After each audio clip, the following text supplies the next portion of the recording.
Welcome to the Growing Your Financial Business the Woman's Way podcast. I'm Robyn and I was a financial advisor for over a decade. But before that, I was a singer-songwriter. And now, even as a mom of three with a teenager, toddler, and a baby, I run a 7-figure business helping women in financial services grow their businesses and make a bigger impact. In this podcast, I'll bring you financial advisors, industry influencers, and highly successful entrepreneurs to give you innovative strategies designed for women. So get ready to learn how to get in front of the right people, get more ideal clients, and be able to grow your ideal business so you can live your ideal life. Welcome to Growing Your Financial Business the Woman's Way. I'm Robyn Crane, and I'm here right now with Suzanne Powell, who actually worked with me, it was a year ago, wasn't it? Did we end about a year ago? We worked together about a year ago, and during the 6 months that we were working together, she made an additional $90,000 in her financial business, at least, right? More than that. Yes. More than that. Okay. That's what I thought at the beginning, but it's been compounding probably ever since. So we can talk about that. So you had a lot of success. This woman is such a go-getter. She is also like no BS kind of gal, like get shit done. Let's do this. Let's make it happen, but also has a very soft side. So we want to talk about today really how to embrace your natural tendencies as a woman to create fast success, because you're such a great example, Suzanne, of creating fast success and being so womanly as you are. So tell us a little about you and your business, where you are right now. I'm swamped as far as where I am right now. Amazingly, I've been closing more business with clients who I've never even met, just, referrals from clients. And I'll have to be honest with you, as far as the way that I approach these folks, it's completely different. Since I met you, the way that I close business and how I approach these clients is completely different than what I would have done before. With the 10-minute call and the way that I have structured the meetings, driving people to the 10-minute call, qualifying them and trying to understand how I can help in that 10-minute call. Let's back up a step, because they don't know all my cool lingo. The 10-minute call is pretty easy to figure out. It's so cool, such cool lingo. But tell them what were you doing before? And then what did you shift that really made a difference? Because it sounds like you're swamped in a good way, where you have, you said, you're actually, Suzanne mentioned that you're working, you mentioned to me before that you're working with my husband, which I obviously knew, who's helping you publish a book. And you're like, I don't even need the book, because originally you thought, I want this book to help me grow my business. And you're like, I'm so swamped, I don't even need the book, but it's pretty badass to have anyway. So tell us what you were doing a little bit before, and then what changed as you added those different type of, let's say, structures in your business, and we'll jump into the woman stuff as well. So it's easy. Women have tendencies to not necessarily value their time. And so I would, throw the hook out to everybody, and every fish I caught, I would talk with, and sometimes they would close, and, sometimes they wouldn't. And really, when I reached out to you, it was 2 specific clients that were fairly large clients that didn't close. And I was confused. And so you and I had a little call, a 30-minute call, and you said, you know what, Susie, they probably weren't going to be your clients anyways. They were very likely tire kickers. But had you had some packaging, had you had a bit of a planning process where you could have maybe charged for your plans, because now I can, whereas before I couldn't, I bet you they would have paid for your time, and at least you would not have, wasted your time.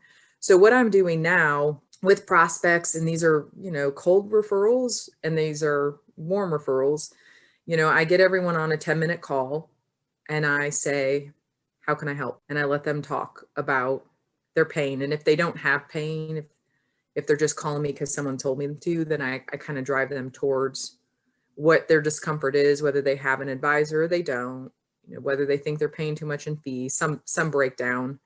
But if I feel like I can help, which in 90% of the cases I can, I try to keep them to 10 minutes, although that doesn't work very well with me. So it's usually like 15, 20.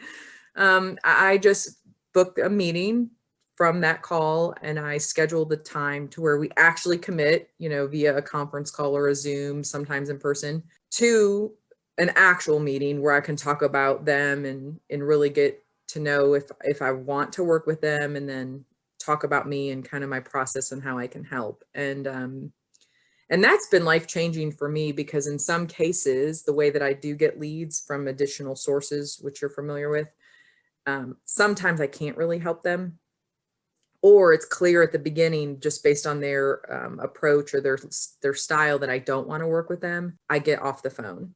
I just let them go. I actually had that happen last night. So yeah, I'm busier than ever. I just closed a client yesterday off my 1 hour in Florida, and I'm in Kentucky. Never met them a day in my life.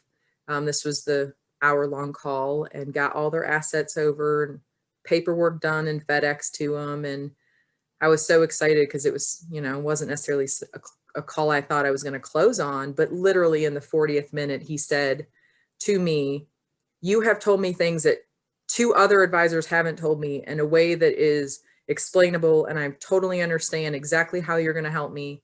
None of the other advisors I've talked to would even explain anything. And how do I sign up?" is what he said. Wow. Like, how do I sign up? How big was that client? He is about 650,000. Okay, cool. Yeah, which that's about my average client.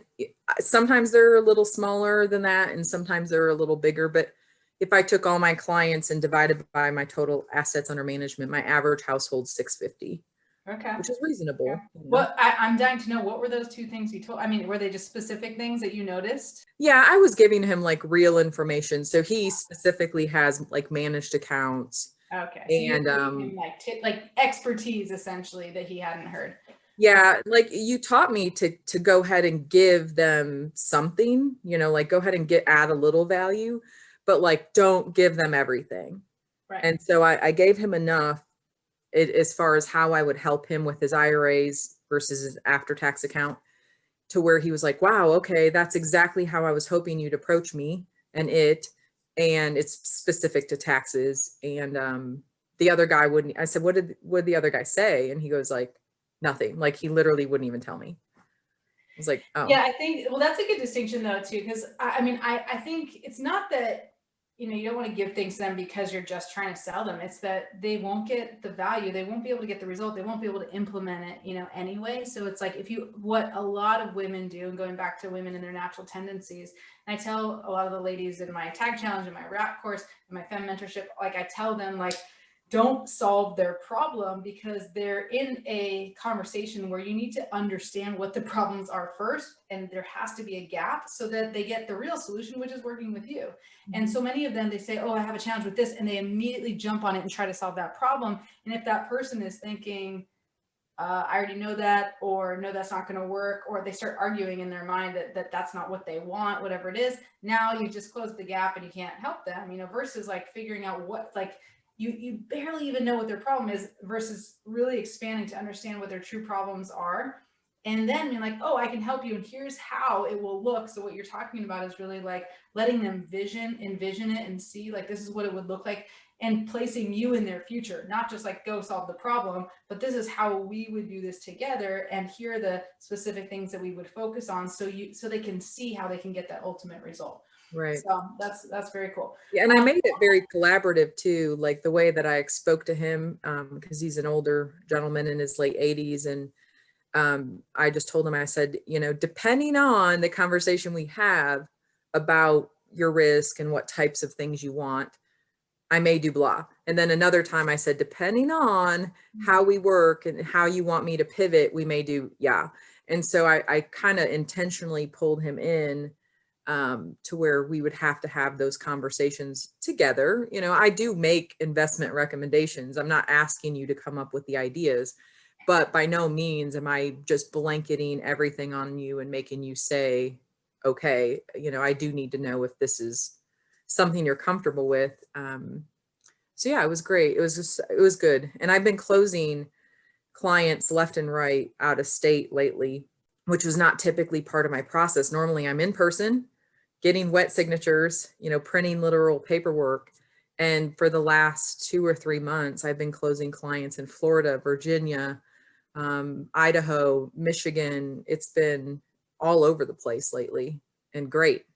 Well, I think that's the beauty of a few things. Like, well, one, you were forced into it because of the pandemic, of course, but because you have these processes and you had defined really like like what has to happen to get to the next step, and in those steps, what is the process, and what is also, I mean, as you know, I talk a lot about really, you want to drive behavior, the behavior of them meeting with you or working with you. You're driving behaviors. In order to drive behaviors, you got to drive beliefs. Like, what do they have to think? What do they have to believe to be there? And in order to drive those beliefs, you're driving messaging. Like, your messaging is driving that, right? So what you're saying to them when you're on the phone, what you're asking them, the way that you're communicating, the message that they're getting is actually what's driving the belief and driving them to do that behavior that you want. So I think all of those components within those, what we call stages of the sale, right? What happens at first conversation? If you're winging it, like you probably were before in some regards, because you were good at it before, where you were good at talking to people. But I remember you came to me because you were, paying money, smart asset. Isn't that what's called? Smart asset leads? Yes. Yeah. So you're paying money, but then you weren't closing, and you're like, I'm getting leads, and sometimes you would and sometimes you didn't. But we also optimize that to have that conversation so you can really get clear on, like I said, like what those problems are, what they want, and see if there's a fit, and not, jump the gun or not rely on just the fact that you can connect with people when you're in person, or just rely on building rapport, because you're really good at that. You're really good with people. Like, and that's, again, going back to these tendencies that women have. Naturally, we love to connect. Like, we love to connect. We want to, hear, we're great listeners. We want to hear the stories. We want to understand what they want. We want those things. And I think the industry, to some degree, has put us in the box of, no, go through the fact finder, for example, go through this. Like, so you do a fact finder. And when we learn to do a fact finder, you've taken the stories and the natural tendencies of us to want to have the conversations and hear about the kids and the grandkids and what they love to do and all those things. It's like, to some degree, set aside, and then we're getting the numbers, and it creates a disconnect. Whereas you came back to, whether you're in person or whether you're on the phone or whether you're on Zoom, having these processes, knowing how to get to really having those conversations again and make those connections. You don't have to be in person. You can be in any of those, any of those media channels and make it work. And I think that was a good setup for this year, where you didn't have, or, the pandemic, I should say, like, where you didn't have the option to meet face to face, obviously.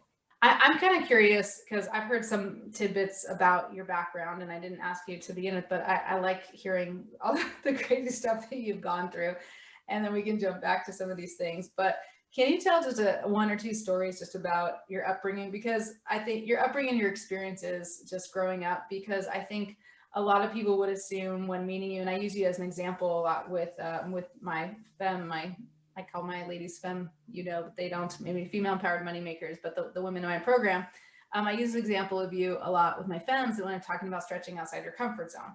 And I say, like, everything you want lies outside your comfort zone. Otherwise, you'd already have it. You've heard this, of course.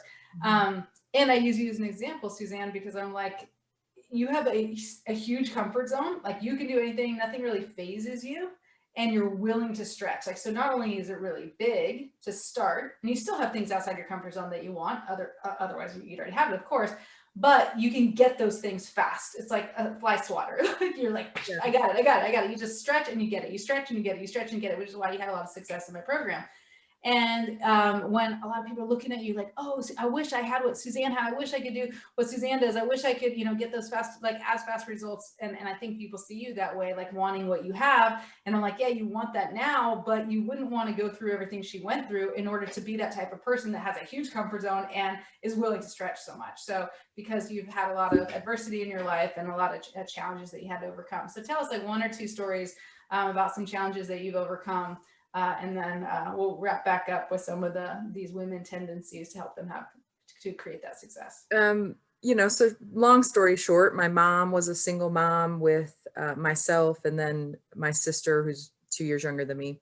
And we grew up literally in a single wide trailer on a lot, like a trailer park on Michigan Avenue outside of Detroit. And, she was a bartender and worked her butt off, but, barely could pay the bills. And so we had Salvation Army Christmases and, we had WIC and had to go to like the warehouses and pick up the government cheese and the puffs in the bag. And I think we were always kind of worried, where our next meal would come from. And oftentimes there was some utility getting shut off for some period of time. And so I was always a kind of a chubby kid. And of course I was not in any extracurricular activities at all because we didn't have any money. And so I read a lot. I was always reading because I didn't want to go outside much. I was a bit of a couch potato. And so I think by like the time I was 11 or 12, I was reading books that were, Robert Kiyosaki or just, rich man, poor man stuff, and related mostly to passive income and the concept of interest. And so I remember vividly, I remember it like it was yesterday, going up to my mom, all confused, why aren't we living off our interest, Mom?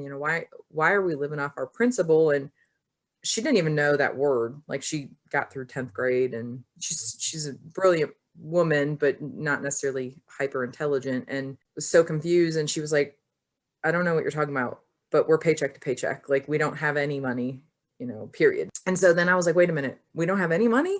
Because you don't understand when you're in a trailer, like that not everybody's in a trailer. Like, I was kind of in a bubble, and I didn't get maybe how broke we were.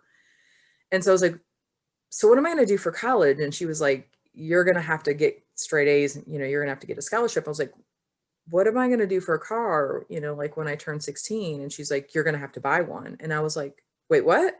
I'm so confused. And so literally by the time I was 12, I was having to map out how I was going to get where I needed to go so that I could get out, of the literal trailer park. So my 8th grade counselor and I like mapped out my entire high school curriculum backwards to where I could be in all AP classes by my senior year, made sure that I was actually involved in high school with like sports and different extracurricular activities to make myself look better on paper for my applications, so I could get a scholarship, because I was not getting to college with money. Like, there was no money. My FAFSAs, I filled out my FAFSAs. My EFC was literally 0 because we were so broke. And so I got a little Pell Grant, and I got a scholarship, and I went to college, and, like, it was tough. And I struggled a little bit because I worked full time to pay for my bills and to buy my car and to pay for everything.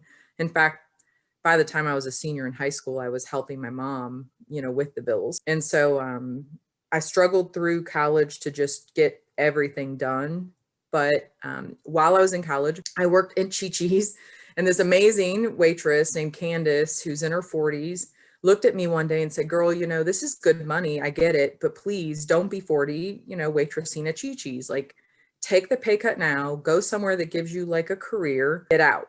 And she kind of like coached me to like get away from waitressing because it's such good money, but it's very short-term thinking. And so I applied to be a teller at a branch, and of course got the job, started working full time for like $7 an hour, and then moved, ended up working at Bank One that then became Chase, worked myself from a teller position to a banker, got licensed, and then became a financial advisor. In August of 2007 was like my first official month.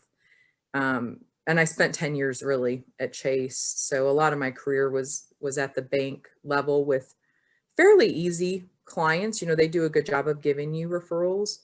But I still had to, establish credibility, being 25 years old and blonde and a female and a branch at Chase, trying to be a financial advisor when clients were in their 50s and 60s and oftentimes men. And so it was very interesting, the types of things I had to develop with my approach and with my process to make sure that I could kind of get over the superficial hurdle that I believed men were imposing on me. The closing wasn't as difficult with women. It was more difficult with men. But with Chase, you don't get the benefit of having an ideal client. You don't get the benefit of, picking and choosing the types of clients that you want to work with. You have to kind of work with whoever's on your book that day. Most of the time it's bankers setting appointments for you. But I walked in with maybe a $9 million book in 2007. And by the time I left there in September of 2012, my book was 67 million. I never had a month where I was not $1 million new assets. And I'm sure that came from planning. It came from my process. It came from follow-ups. It was a combination of things, but yeah, I often go back to my trailer park days. In fact, I was just talking about it yesterday with my mom because she lives with me now. To this day, she lives with me, and she's starting her Social Security in like 2 months, and she's getting like $400 a month because she never made anything, so she never really put any money in. And we were looking around at this beautiful house and the life I have now. And I'm just like, hey, we came pretty far from these trailer park days. And she was like, all thanks to you, all thanks to you. So yeah, That's so sweet. But isn't that, I mean, that's why we do what we do, like to be able to have the lifestyle we want, to be able to help our family and be able to do that. I think that's like such an amazing luxury. And it's such an incredible thing to hear about your path and what you did from such a young age and how you created it, and you can create it from nothing. And I think circumstances are easy. It's easy to kind of blame circumstances, and we can blame the pandemic, coronavirus. We can blame whatever is in like happened to us, because no one's having it easy. Some much harder than others. Like I did not have it that difficult growing up, but it's like, I know someone can have exactly the same life as you and have a totally different path. So you chose that, you created that, which just brings me back to how important it is that we create our own success, and we can create our own success no matter what our circumstances are. And I know we were talking about like really embracing these natural tendencies as a woman. And I think that, like you said, you had to overcome certain things, like with being in this, being around a lot of men and being young and all that stuff. Just the last few things, just if you can talk about now, because now you're independent, now you have your own book of business. I mean, I don't know how many times over you keep doubling, but you have tremendous success, and you're phenomenal at what you do. And even though you are phenomenal at what you do, and when you came to me, you were phenomenal at what you do and already successful, you're always investing in more and learning and getting help. And I know one of the things, like you were my platinum client, like you're like, I'm not going to just get a little bit of help. Like I want the best to do it as fast as possible.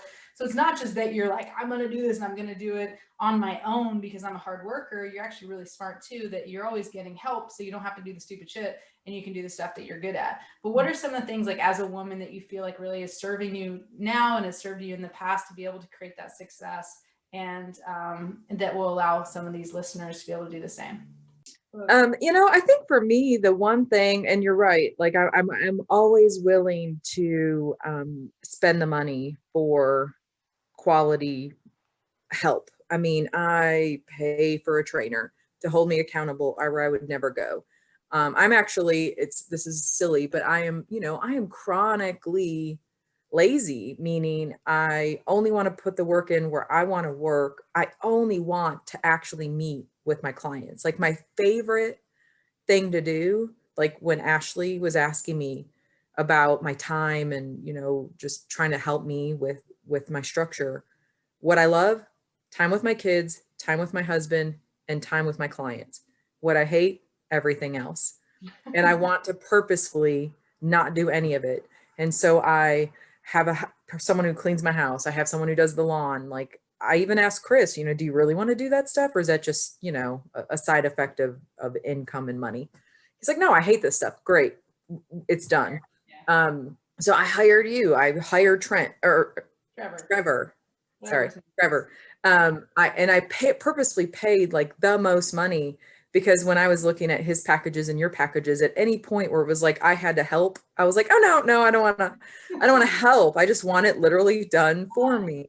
And he done for you. Yeah, I hired a second assistant this year because I've scaled so quick. And I'm about to hire a third assistant next year, a personal assistant, not just an assistant at my office, because I needed help with just even personal stuff. I have 6 kids. And so there's a lot moving with, doctor's appointments and orthopedic, all that stuff.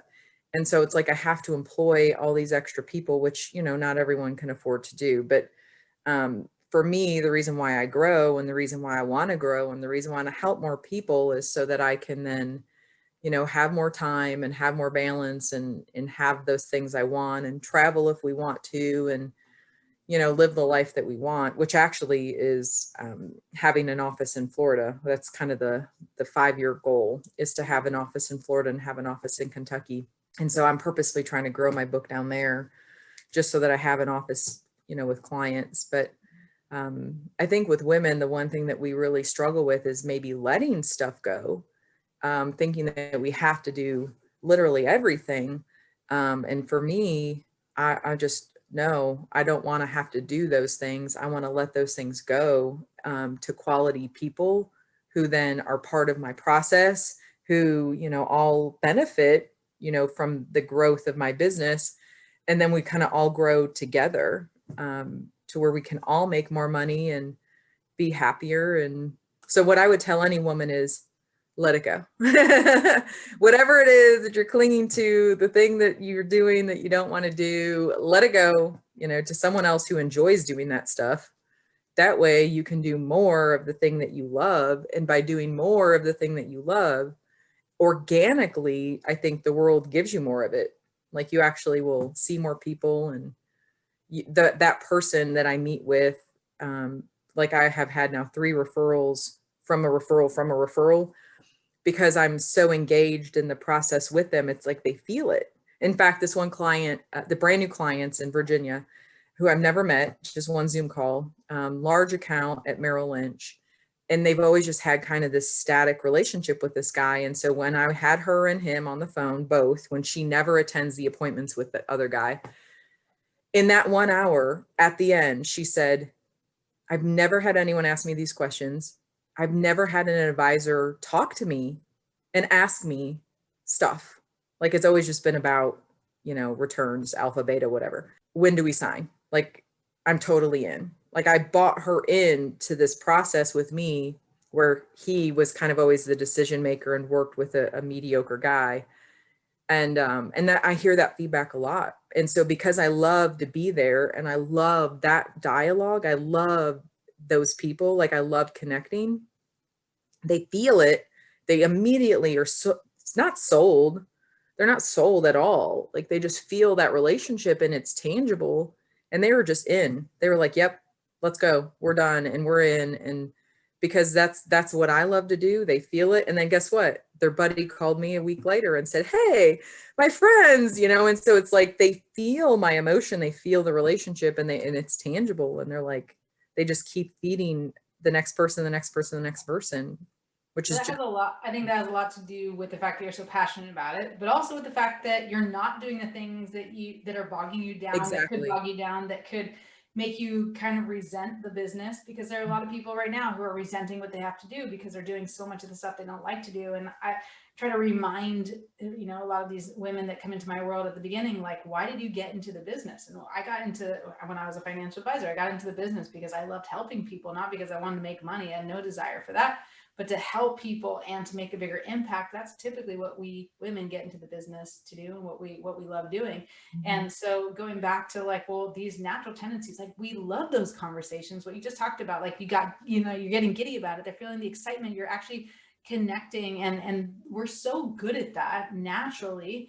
And then we get bogged down with the stuff of prospecting and forget who we even want to talk to. We talk to everyone, cast a wide net, do, like I said, that fact finder, just like add numbers and trying to fit into that box of what like the male dominant industry is telling us what to do. So just to add to that, I would agree, like do what you're best at. And it's not like, yeah, you said, well, not everybody has the money to do that. And neither did you. So like time is malleable, like who knows when things are going to happen. Like we can mold these things into the life that we want. But I was $47,000 in debt at one point, and then now we have $1 million business. Like it's just like everything, like wherever you are, like we can change it. And I think people forget that, like, and going back to like, you had these crazy circumstances, difficult circumstances.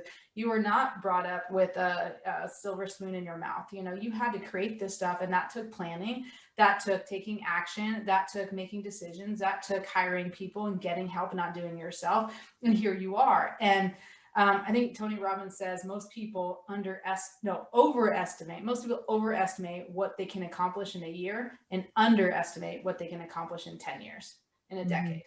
So it's like, yeah, let's create these goals for a year and let's take action and make it happen and work towards those things and try to stop doing the stupid stuff that's holding you back that you don't like to do anyway, and embrace your natural tendencies as a woman to connect with people, to, you know, love on them, to make them feel good, to ask them good questions instead of just following this like strict path of where's your money at and all these things.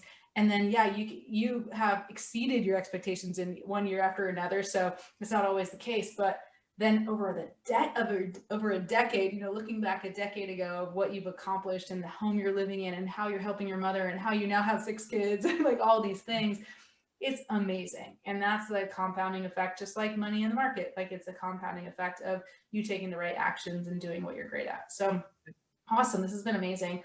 I love those stories, and I'm so glad we got into that, because I've heard a lot of it, but I wanted to hear the details of that too, because it's just so interesting and so it's amazing of what you've accomplished and what you've done. Anything else to add or to tell them if they wanted to look you up? Where's a good place to find you?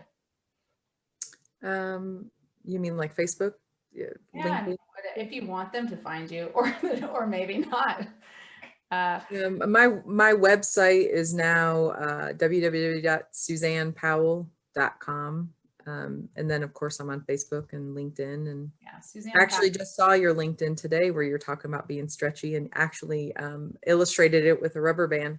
I did. So, yeah. I was looking. Yeah, I noticed that too. I mean, I say I noticed it because I know we're putting things up. I don't know what goes up when, but I saw that too, and I was like, the rubber band. Yeah, stretch outside your comfort zone. Yeah. So you're so good about that. So yeah, that was awesome. Thank you so much for joining us. And other than that, thank you all for listening to Growing Your Financial Business, the Women's Way podcast. We'll see you next time.